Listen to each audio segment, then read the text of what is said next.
How you doing? All right, come on now. Somebody tell me you're okay. I'm okay. Okay. We got lots of stuff going on. I want to remind you about some housekeeping stuff. We'll check in for some good news, and then we'll move on to some discussions about negotiation.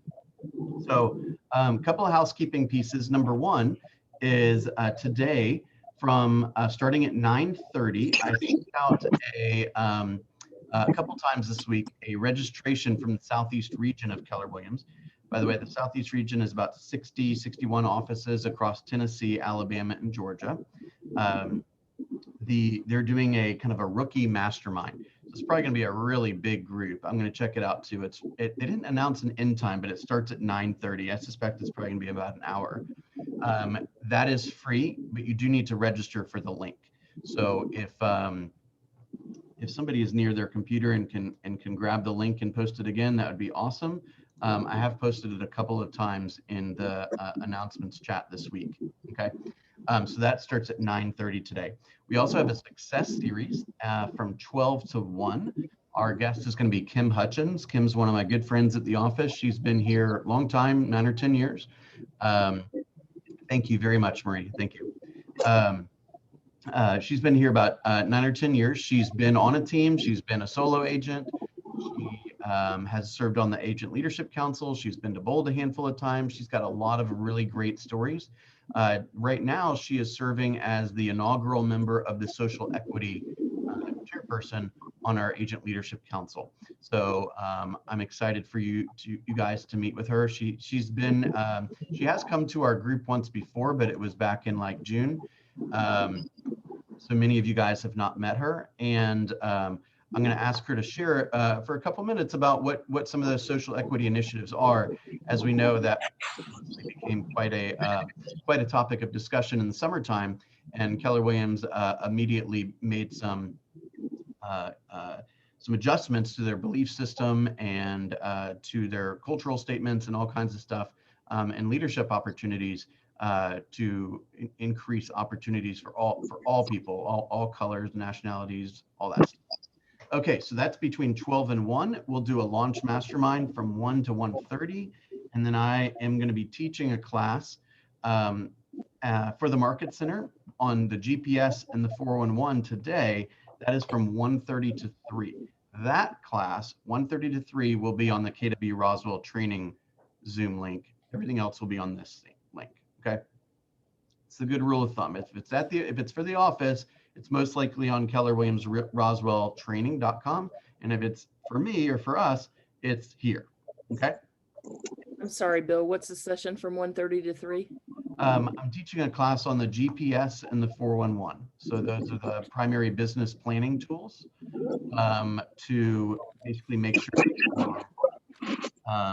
you have clarity on what the lead generation types or systems that you want to run, and then you have very specific strategies on how to know that you're on track. So for example, saying that I'm going to, quote, host open houses to find business is not very thorough. Okay, I want you to know how many, when, where, how are you going to advertise them? What are your systems before the open house? What are your systems during the open house? What are your systems after the open house? Let's automate as much as we can, and let's systematize as much as we can, so that eventually, if you're interested, you can grow an organization where somebody can relieve you of some of those tasks. Make sense? Okay. Who has some positive news that they'd like to share?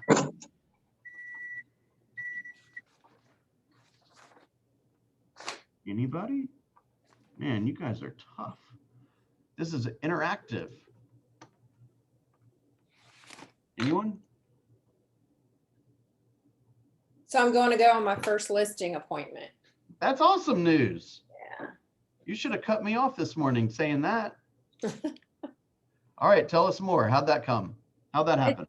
It is the girl that I talked to. I ran a quick CMA, and we're going to sit and meet and talk about it, what it would look like for her. It's, it's not a real, I feel like it's less than a 50% chance that she's going to list, but A, it's good practice, and B, it'll happen. Well, can I give you some coaching on that? Yes, please.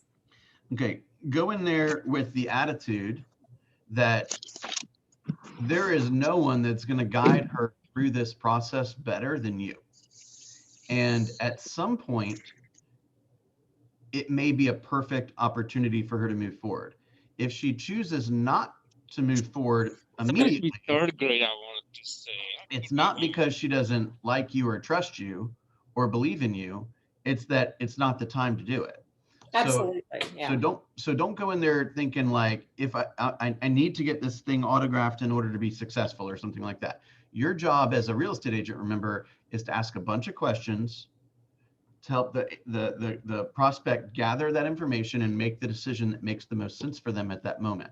It may result in a paycheck for you. It may not. Either way, you've done your job. If you have been a great listener, you've collected data, and remember, a good phrase for almost every conversation that you have with a prospect or a client that you're in a transaction with is, here's what we're going to do next, or here's what's going to happen next, right? Or so certainly if you're in transaction with somebody, you should get into that habit, right? You get done talking about let's say you call them up and say, hey, congratulations, you won the multiple offer. And you go through some details about, what needs to happen right away and say, okay, so here's what's going to happen next. Okay, this is going to happen. This is going to happen. This is what's going to happen. The client feels comfortable and prepared when you do that, right? And when you're in process with somebody, if you like this woman, for example, you say, so what is it that I can do next to help you, right? And then when you say that, what they hear is there should be something next that you do, and they'll search for it. So it may be, oh, well, just send me the name of your painter because we're going to have to do some painting before we list, right? Or send me the name of your landscaping company because we got to clean up the backyard or something. So we want them to always be thinking about moving the process forward in connection with you being involved in moving the process forward. That's the psychology behind it. Make sense? 100%. Great job. Great job. Anyone else? Okay. Today's topic is negotiation. Does anyone have any specific parts of negotiation that you'd like me to cover today, or should I kind of give you a broad overview? I have a question. Okay. What do you do with a client I have a client who I feel like will lean heavily on me. Like, should I do this? Should I not do this? And I never want to be the one responsible for saying yay or nay. How do you navigate that? Why do you think they would behave that way? Just out of curiosity. Because they always seem like, it's always like, what do you think? Well, what do you think? You've done this more than me. What do you think? What do you think? And I don't know. I've just I am conscious of not being the one to make the decision. Like, I guess I'm trying to say, this is what, if we did this, this is what could happen. And if we did this, this is what could happen. Yeah, that's a great approach. That's exactly what I would do. Yeah. I think that part of that situation, Greta, is helping them understand your role and their role, right? Your role is to compile the information. Their role is to additionally compile information and to finally make the choice. Now, if they're going to rely on you for extra stuff, so to speak, like, for example, like, what do you think this is a good buy or something like that? Or do you think this home's in good shape? That's a tougher conversation to have. I mean, if somebody were to say, hey, Bill, I want to buy a home in X school district. I need 4 beds. I need a basement, and I can't go above this price. Find me the best home on the market. I will probably spend 20 minutes finding the best home. I will spend 5 minutes walking through it to make sure it's the best home. I will spend 10 minutes flirting myself and negotiating myself with the listing agent. and I will do all the paperwork and negotiation myself. And I'll just say, hey, just show up at the closing, right? So there is a, sometimes you just, gosh, do I even want to say this out loud? Sometimes you're like, just get out of the way and let me get this home for you, right? And so it's a balancing act, right? However, what I think one of the big takeaways is if they want me to give my opinion, I'm going to be pretty opinionated. I'm going to be like, hey, I don't think you should waste time looking at this home, right? And here's why. So, oh, well, I want to see it anyway. So are we going to listen to my opinion, or are you just curious, right? How much are you just want to know what I think? I think that's the home you should buy. Okay. So they'll either continue to ask for your opinion and it'll be a pretty quick process, or they'll back off a little bit. You see what I'm saying? I do. But I don't want to get into the situation where like they're iffy and you're, like pretty decisive, and then they feel like they got pushed into the transaction, right? And I would vocalize that exact phrase. Say, I have some concerns about how this is going so far. You're the one that should be leading the decision train, and you're taking a big time back seat, and you're putting a lot of pressure on me to decide what the best property for you is. And I'm happy to share what I know and what my experience is and my personal opinion, but I need to have some confidence that you like this, that this is a good match for your family, because I'm not living here, right? And I've definitely helped buyers buy homes that I didn't care for. Not because I thought it was a bad buy or something. It's just because I don't want to live in Cumming, or I don't want to live in Woodstock, or I don't want to live in Duluth. You see what I'm saying? Yeah. Does that answer your question? It does.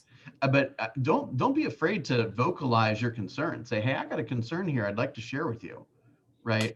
You're being very passive here, and you're pushing me to be a little bit more direct than I know if I should be with you, right? So guide me a little bit. What do you want me to tell you the home is safe? Do you want me to tell you the home is in a good neighborhood? Like, do you want me to tell you there's not going to be any crime here? I can't do that stuff, right? We could look at the police reports for all of eternity and maybe there's never been a crime here, but the day after you buy it, that doesn't mean there's not going to be a crime the next day, right? There's certain risks that we take. Right? I don't know what's objectionable to you, right? If somebody's unfamiliar with the area, you know where a really good place to stake out the area is? A really good place to stake out the neighborhood is at the front of the neighborhood, right? You want to know who lives there? Park your car at the front of the entrance for a couple hours and sit there and watch who comes and goes. And if you like what you see, then great. If you don't like what you see, then you have what you need to know, right? If you want to know who lives in the area, go to the coffee shops, go to the grocery stores. That's who lives in the area, right? If you like what you see, move forward. If you don't like what you see, think twice, right? I don't know what you like. You see what I'm saying? But you have to be very, very careful, particularly now, if people are like, well, I don't want to live around too many of these types of people. It's like, we're done. Yeah. We're not going to be going any further. Sorry about that, right? I'm not getting myself in that mess, nor do I really want to spend time with you. Make sense? It does. And so I have another question. This is kind of negotiation between my client and me, is that I have my little guy, he wants a $450,000 condo for $250,000. Yeah, well, so do I. Yeah. And yeah, so do I. I'll take one too. I can't get him to go look at what is appropriate because he's all about the area. That's number one. Area, gotta have it. But he won't look at what is available in that area at his price point. Yeah, I don't know who this is, but I'm going to be really blunt with you on this. That is a child. Yeah. That is a child. Okay. That is somebody who is unable to basically take stock of his desires and his budget, etc., and come to a conclusion on that, right? That's like somebody saying, I'd like to buy your $50 bill for $20. It's just ridiculous, right? Or Bill? Yes. In my past, with when I used to get people that would come to me about investment advice or to purchase one of, our funds or whatever, and they'd say, yeah, I want a 40 to 50% return. I don't want too much risk though. I don't want too much risk. Yeah. Well, so do I. Yeah, that's kind of like what we were talking about the other day. Hey, I want a home inspector that's really cheap. Wait, is that your top priority, or is your top priority to get a good home inspector? Remember what we talked about? You can generally, people want certain things a certain way, right? They either want it fast, they want it good quality, or they want it cheap. Well, they want cheap. Right? Pick two. You can't have all three. You got to pick two, right? If you want it fast and cheap, it's not going to be good quality. If you want high quality and cheap, it's not going to be fast. It actually will probably never happen because it'll never get to the top of the workers stack, right? Because they'll be like, oh yeah, that's the guy that doesn't want to pay me anything. See what I'm saying? So Greta, that is exactly why we use the phrase, you will take 75% of the listing appointments that you go on, as opposed to they will agree to hire you, because this particular guy is potentially interested in hiring you.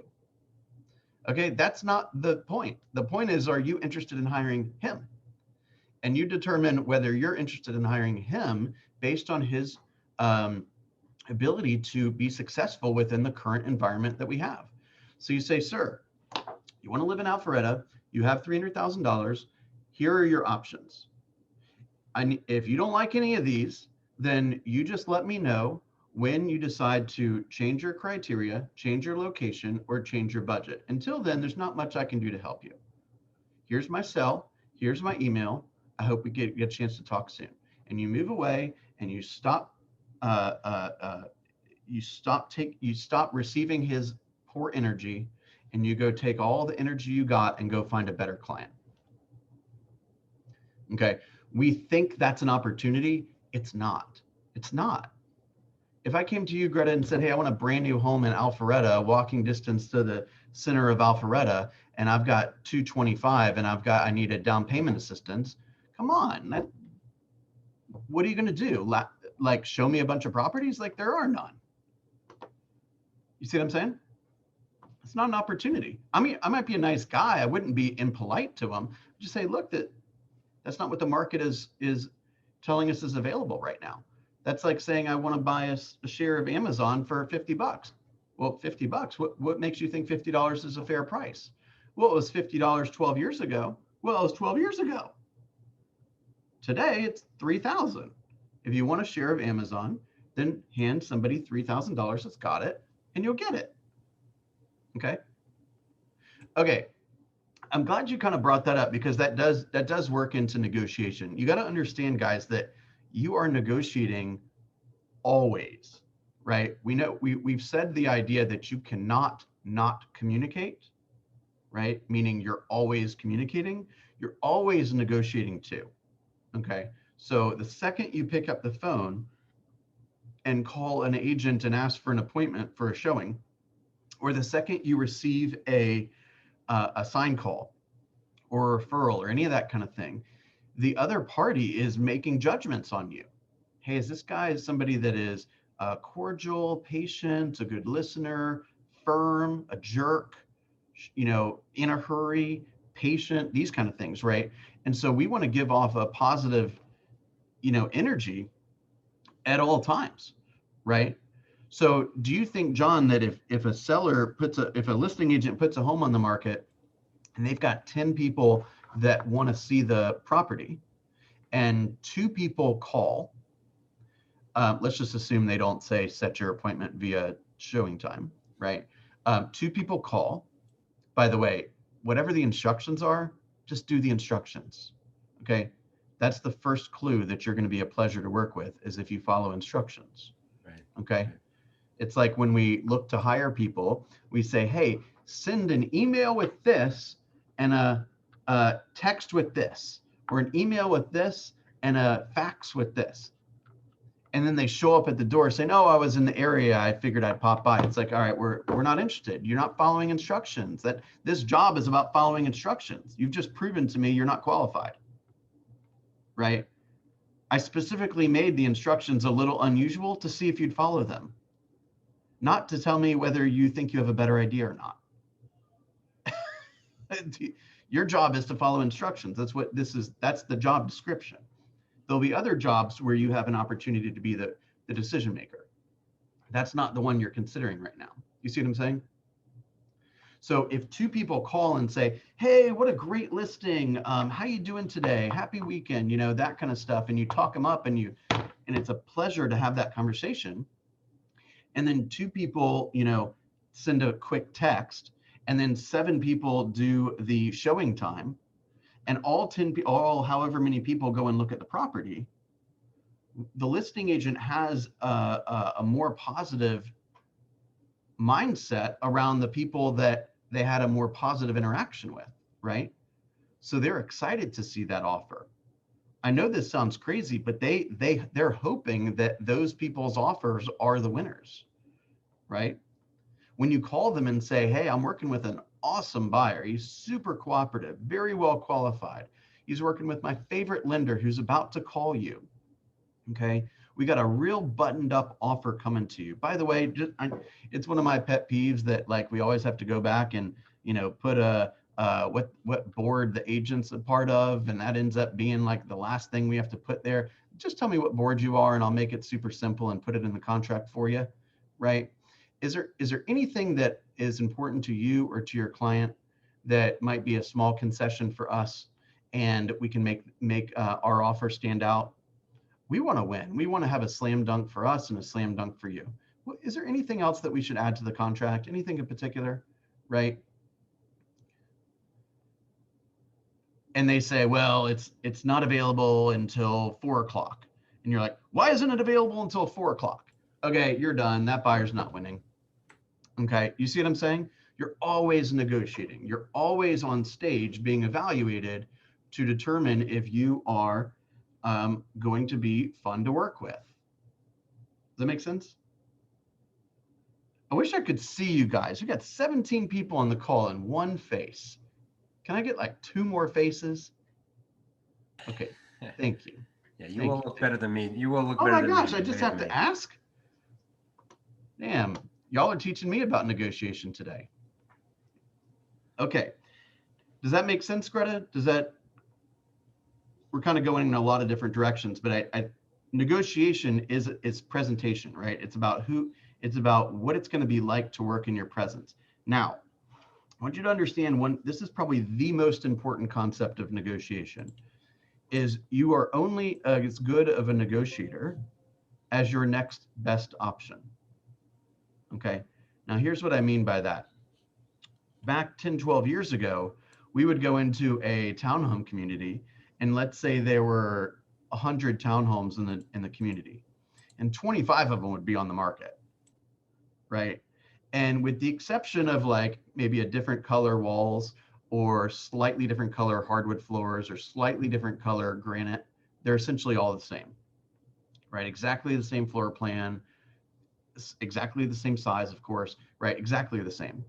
So if I have a buyer and we particularly like unit, let's say 13 that's on the market, then that might be the first person I go to and approach with an offer. And by the way, if I know it's a strong buyer's market, then I'm going to give an offer that reads exactly the way my buyer wants it to read, right? The exact number of closing costs I want, closing date exactly when I want it, probably a little bit below average amount of earnest money, right?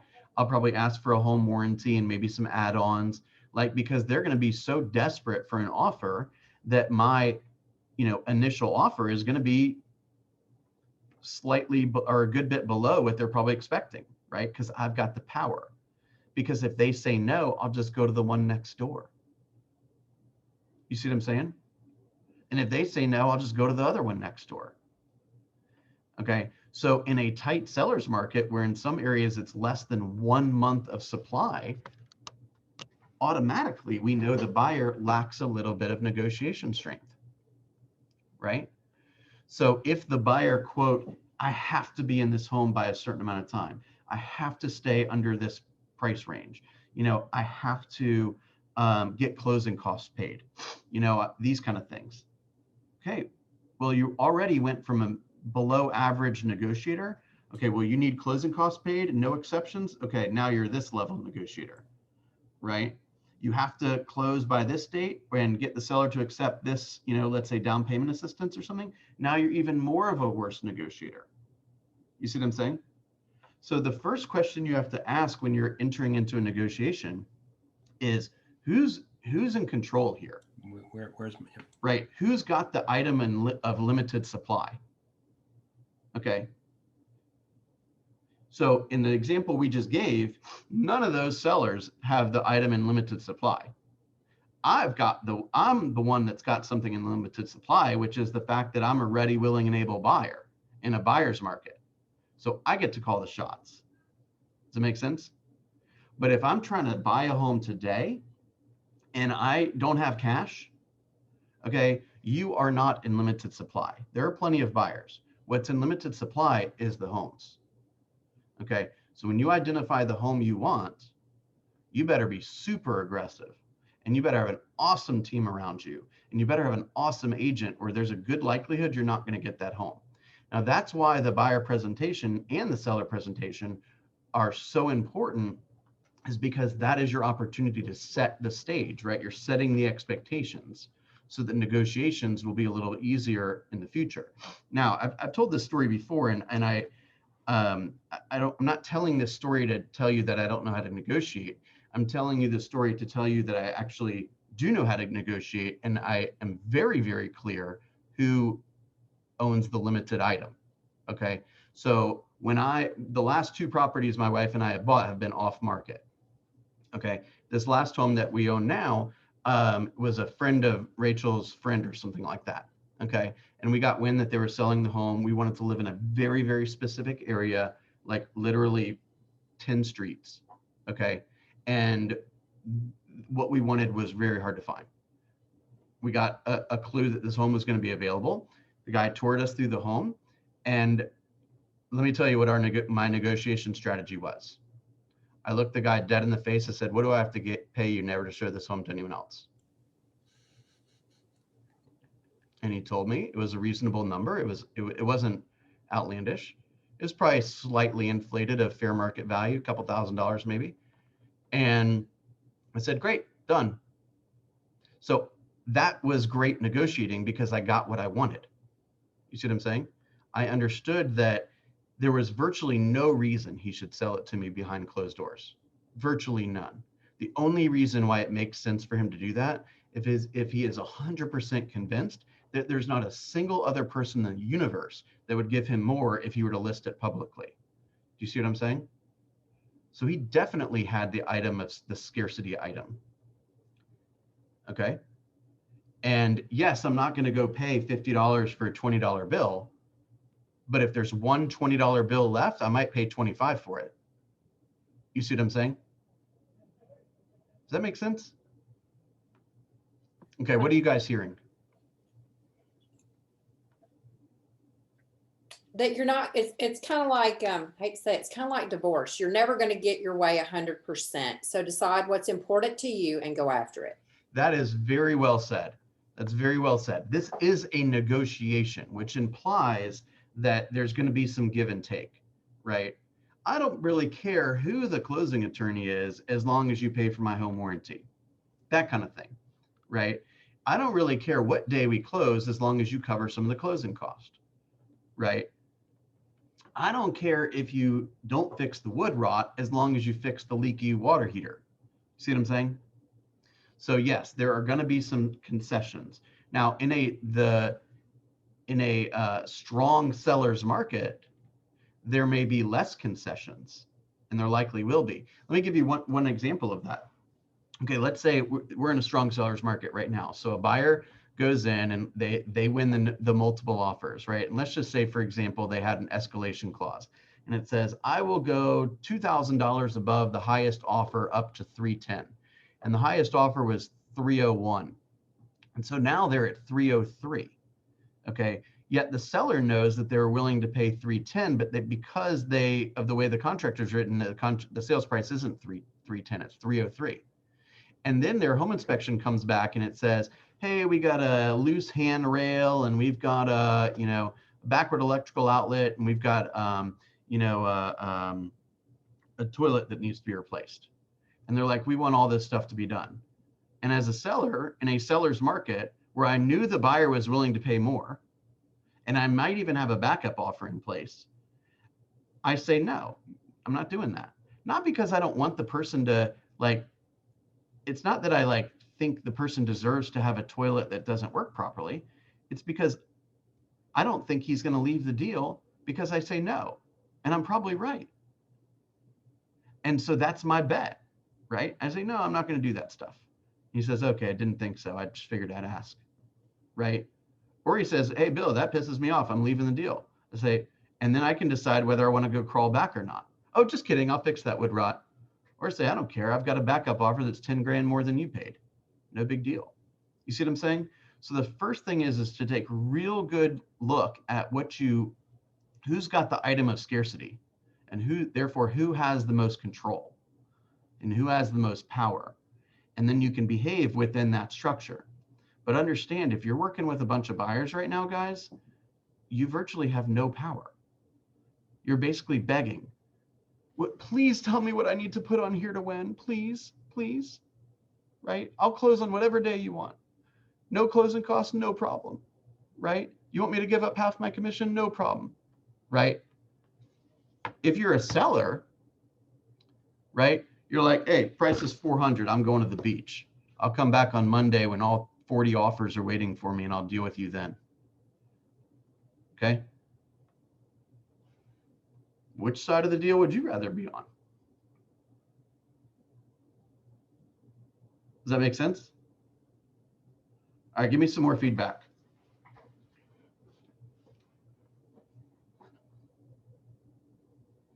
Have you ever thought about negotiation in that way?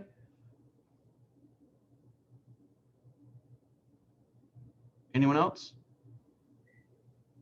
Which part? What do you mean? Thought about it as Like what? when you think about negotiation, I think a lot of people think, oh, I'm going to try to get the best of this guy, right? Or I'm going to win this, right? It's supposed to be a win-win. If I Right. sell my house to you, Corey, it's because you'd rather have the house than the money, and I'd rather have the money than the house. I don't want the house anymore. I just want a fair price for it. You don't want the money anymore. You just want a fair price for the house, right? Yeah, I mean, it's one of Stephen Covey's principal laws, or 7 laws. And I don't know, I think approaching it like that is the best way to go, personally, because if it's really embedded in your mindset, because it will show up in the way you approach them, the way you talk to them, the way you're thinking about it, and they will sense that. If Oh, you're yeah. not, if you are not in that space, they will recognize that. And, so it's in everybody's best interest for you to adopt that kind of mindset where it's a win-win. Right. Now, you also have to be very educated so that you're not just completely abused by the other side. Oh, yeah. Right. So that, because if the guy who sold me the house says, oh, I want to sell it to you for this, and it was, 100 grand more than it should have been, I would have been like, I don't really think that's the right price. Like, I still want your house, but I don't think that's the right price. So can we come to help me understand where that number is coming from? I'll help you understand where my number is coming from. Maybe we can just have an adult conversation about this. You see what I'm saying? So I'm not going to be like, $700,000. What are you, nuts? Right? Because I still want the house. I don't want to piss the guy off. I just say, okay, it's a little higher than I was expecting. Can you share with me, the evidence that you used to come up with that number? Right? When in reality, I want to punch him, For me, that's the most important thing, Bill, that you keep going back to, but that's the most important thing, is to understand. You really have to first understand the other side before you even think about negotiating for your client, you have to understand where the other side's coming from That's first. right. And when you ask the other party, hey, tell me a little bit about what the most important things are for you and your client. Then if you, let's just say, for example, let's, hey, I want to close with O'Kelly and Sorian and I don't want to be asked for a home warranty. And then you go back to your buyer and say, look, we're going to ask for some stuff that they're probably not going to want to agree to.